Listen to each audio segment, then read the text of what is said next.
Members of the House of Commons. October 14th, 1957, the opening of the first session of the 23rd Parliament. It was the first time a reigning monarch had opened a Canadian Parliament and read the speech from the throne. For more than 2 hours this afternoon, every second was Canadian history in the making, wrote one reporter. Well, the 1957 opening, when the Queen came and opened Parliament for the first time, first reigning monarch to open Parliament, was significant on a number of levels. First of all, it was the fulfillment of what the Fathers of Confederation wanted.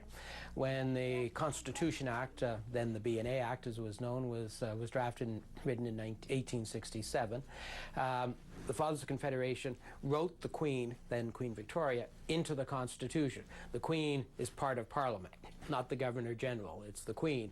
Laws are passed in the name of the Queen. And they made it clear that the principle was that the Queen in person or her representative would be part of the Canadian government. So they always wanted the monarch in person. Well, in 1957, it took 90 years for it to happen, though the king was there in 39. But finally, the Queen was fulfilling the ambitions of the Fathers of Confederation of 1867 in 1957. The Queen had first visited Canada in 1951 as a young princess. For 5 weeks, the Queen and her husband, Prince Philip, traveled from coast to coast. They attracted large, enthusiastic crowds. In Toronto, 12 were hospitalized and several fainted when 300,000 people gathered and waited at City Hall to see the princess. It surprised the 3,000 police who said they had never seen anything like this before. Scenes similar to this occurred across Canada. Upon their departure, a 4-cent Canadian stamp was created to commemorate the 1951 royal visit. 6 years later, Princess Elizabeth returned as Queen. A crowd of more than 500,000 lined the route leading to Parliament Hill to watch the royal procession. The visit came 4 years after the Queen's coronation. This was the Queen's golden day in Canada, wrote one national reporter. And she opened Parliament wearing the coronation dress she had worn at Westminster Abbey, so that the Parliamentary Act of opening the Parliaments became an extension of the Coronation Act of the investing of the Queen with the insignia of her office and the anointing and all that. The other interesting thing was, of course, it was very bipartisan. Actually, the 57 trip had been arranged by Louis Saint Laurent as Prime Minister. Louis Saint Laurent was a great supporter of the Crown, and he had planned it all, fully expecting to be the Prime Minister. And then there was the upset victory by John Diefenbaker, the minority government in 57. So the Parliament was opened with John Diefenbaker as Prime Minister, basking in the glow of the royal presence. And apparently Louis Saint Laurent was quite ticked off because he had really been responsible for the trip, but he didn't get any of the credit for it at the time. For John Diefenbaker, it was a personal and political highlight. He was profoundly loyal to the Queen and deeply dedicated to the traditions of the Crown. He took special care to ensure the event was seen by as many Canadians as possible. It was the first time television cameras appeared in the House of Commons and in the Senate. Millions of Canadians across the country tuned in to watch. Upon the Queen's departure, Diefenbaker issued a statement. "During this historic stay, Your Majesty has strengthened in us all our pride in Canada and in Canada's Queen. It is with high hope that you will come to us soon again." 2 years later, in 1959, the Queen did return for a 45-day tour of the country, stopping in every province and territory. It was the longest royal tour in history. The purpose of the 59 tour, of course, was to inaugurate the St. Lawrence Seaway. And the crowds were immense everywhere, even though at that point you were beginning to be able to sit at home and watch things on television. But people still did come out because it was only the second time the Queen had been here as sovereign. The Queen embarked on a brief tour of the United States. Similar to Mackenzie King in 1939, Diefenbaker was determined to make it clear that the Queen was visiting as the Canadian monarch. He accompanied the Queen to Chicago. Much to their surprise, they were greeted by over 500,000 excited Americans. After the visit, Diefenbaker told the House of Commons, "The welcome they received was certainly unparalleled in my experience." Later in his memoirs, Diefenbaker explained his attachment to the monarchy. I am a Canadian first, last, and always. And to me, the monarchy remains a vital force in the Canadian Constitution.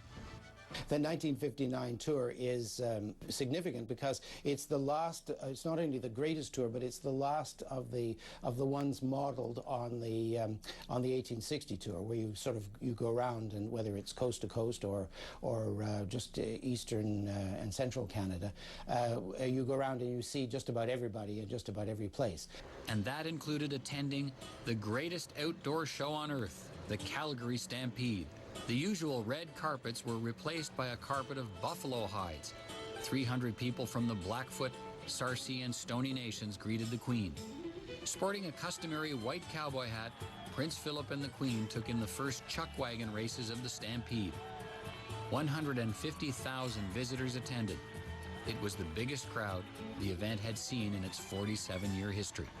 The next day, headlines read, "Calgary gives Queen happiest day in Canada." One magazine of the time published a statistical portrait of the tour. 17 military parades, 21 formal dinners, 64 guards of honor, 193 bouquets, 381 platform appearances, and well over 7,000 handshakes. Buckingham Palace officials wanted it referred to as a royal tour rather than a royal visit. They wanted Canadians to know the Queen was not merely a visitor, she was the Queen of Canada, and she was at home here. It was a very successful tour and had many interesting features because, of course, the Queen arrived, and just after she arrived, it was confirmed that she was pregnant, that she was expecting a child who, of course, became Prince Andrew, the present Duke of York. And she told the Canadian Prime Minister, John Diefenbaker, first. He was the first of her ministers anywhere to know this. Well, the Queen put in, despite of the fact that she was expecting a child, she put in this very heavy schedule without fail, but towards the end she had to take a rest for a day. She got a sort of sickness, and of course people thought, well, this was because of the strenuous nature of the tour, and they actually criticized government officials, the organizers of the tour, for this. But of course they didn't realize until afterwards that it was because she was pregnant. But it was really one day only out of the entire tour. Others criticized the government for the cost of the tour.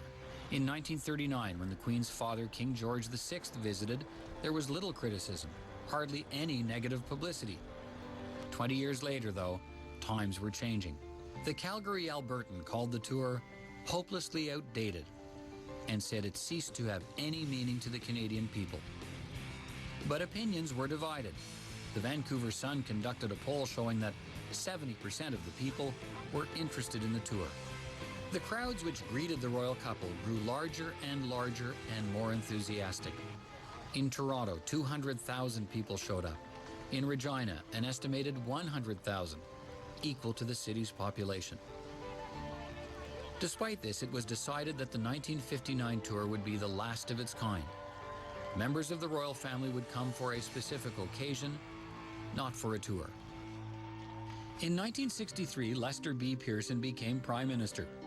He later wrote in his memoirs, "I had been anxious to abandon the Royal Trans-Canada Tour idea, and so had the Palace." Since then, the Queen and Duke of Edinburgh have visited Canada 20 times and been witness to many historic occasions. In 1967, the Queen celebrated Canada's centenary by visiting Ottawa and Expo 67, the World's Fair held in Montreal. Less than a decade later, she returned to Montreal in 1976 to open the Olympic Summer Games. There was some opposition to her coming. One organization from Quebec sent a telegram to the Queen warning of trouble if she opened the Games. The Queen's visit to Quebec City in 1964 was marred by controversy. There were confrontations between protesters and police when anti-royal and separatist demonstrators chanted, "Elizabeth, stay at home." It was the nastiest greeting royalty had ever received in Canada, wrote one Toronto Star reporter. Scenes like this were not repeated in 1976, and the Queen arrived without incident. It was the only time the entire royal family had been abroad in one place. The Queen's daughter, Princess Anne, was competing on the British equestrian team. The Queen's children, her 3 sons and husband, joined her to cheer on the princess. One reporter said, "Seeing the Queen and her children so at ease with each other during this trip gave Canadians a whole new impression of the royals." Despite the heavy security, the Queen seemed to welcome the media. One television journalist commented, "It was the first time Canadians had seen the royal family at work and at play, seen them as people, not merely as symbols surrounded by ceremony." I think what the difference was, well, 2 things. First of all, the Queen was doing different things at the Olympics. It wasn't her usual sort of round of tours where you have official receptions and this kind of thing. So there was that difference.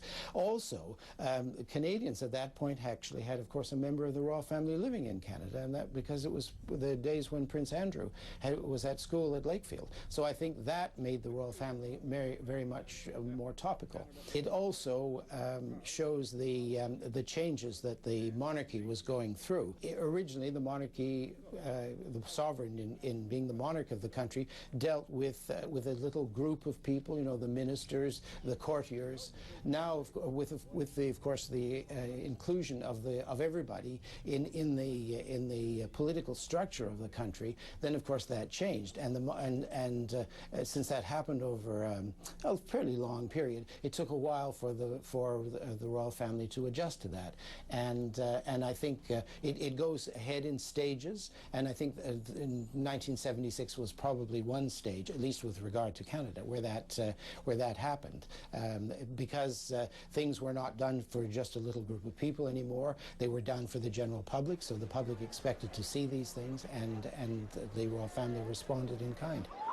The Queen really cuts across demographics in terms of her appeal, old and young, rich and poor. Like, it doesn't matter what your background, whether you're from a British background, whether you're a recent arrival, all seem to have this passion for the Queen and this connection, this sense that she's really like all of our grandmothers. And so I think that's part of the appeal, and why she was so well received is because she's been there from the beginning. She's been there for all the milestones.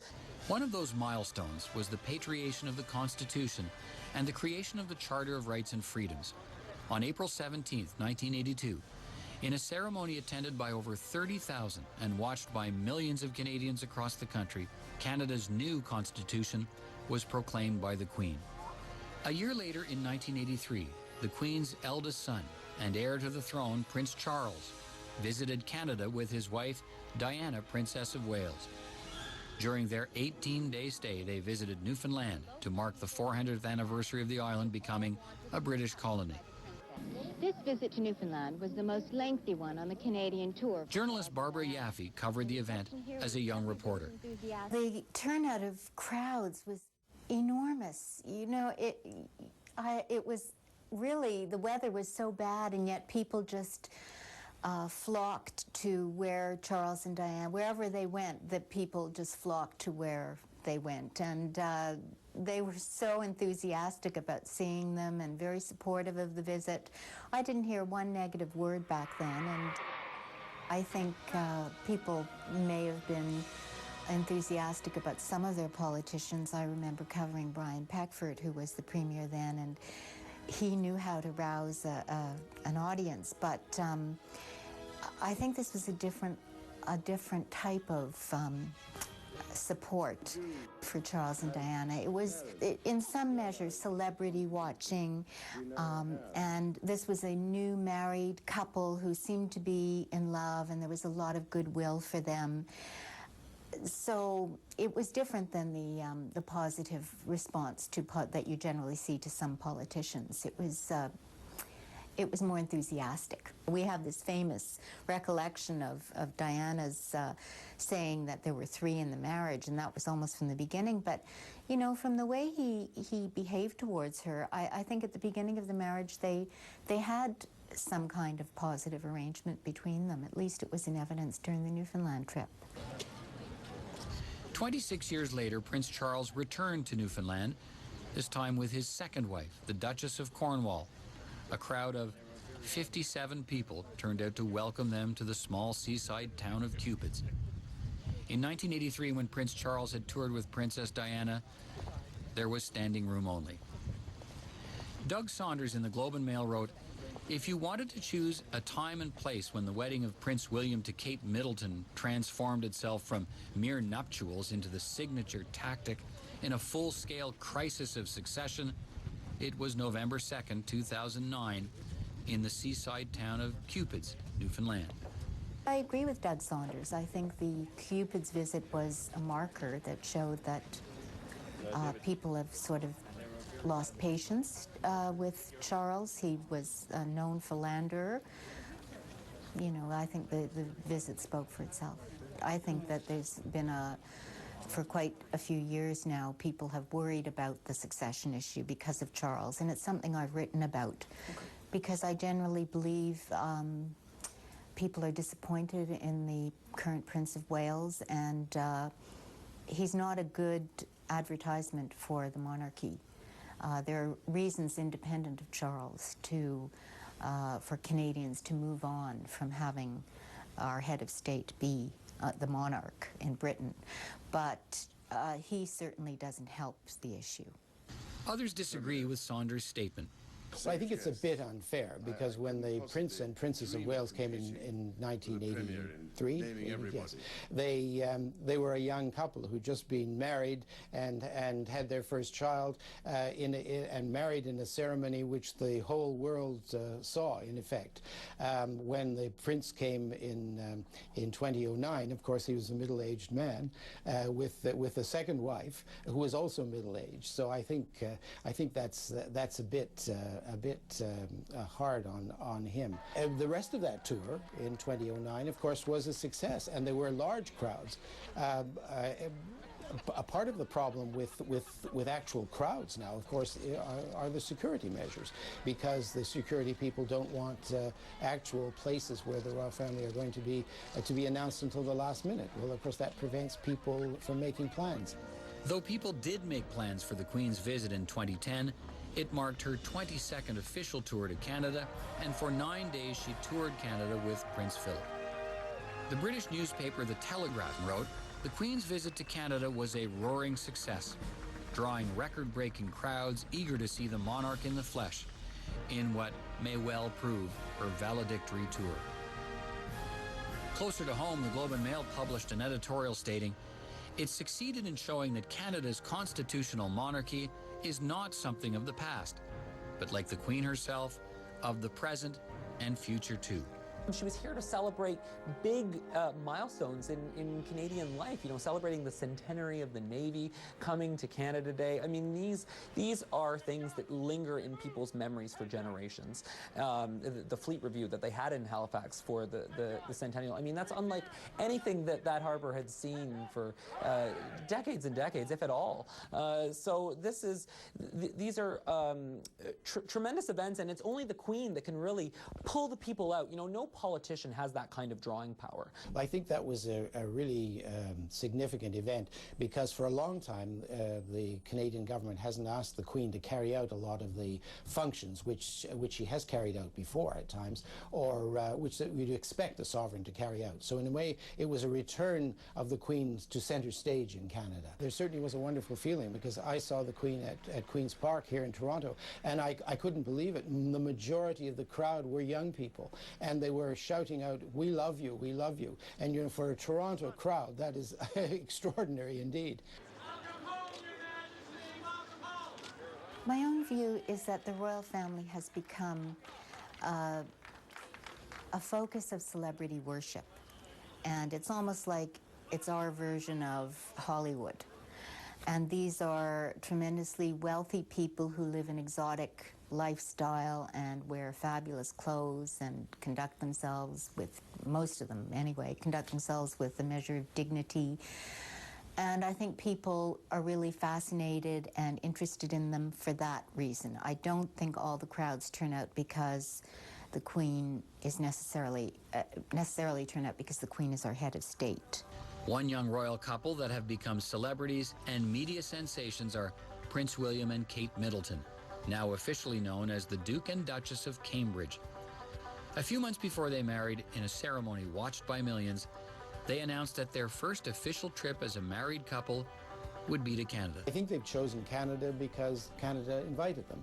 And also Canada, since it's had this long relationship with the royal family, considers that it has a right to be sort of the first after the UK. And this has been a Canadian attitude, which I think I said goes back to the fact that the members of the royal family have actually lived here at times. I think that's really the key to it. There's no doubt the Duke and Duchess of Cambridge will attract large, enthusiastic crowds and media attention from around the globe. Officials are stating this royal visit will be on a size and scale like nothing Canada has seen before. This is the recreative nature of the monarchy, that each generation of society can identify with it. Young people identify and get very excited about a young couple, young heirs to the throne, like the Duke and Duchess. I've been describing this effect lately as Monarchy 2.0. This is the institution reinventing itself for a new generation. And that's the strength of monarchy, is that it does change with the times. With each new generation, it adapts to the new circumstances and reshapes itself to make it relevant, because that's the only way that constitutional monarchy really can survive. I have no doubt that the monarchy of 50 years from now will be different in some significant ways from the monarchy of today, just as the monarchy of today is different from what it was in 1919.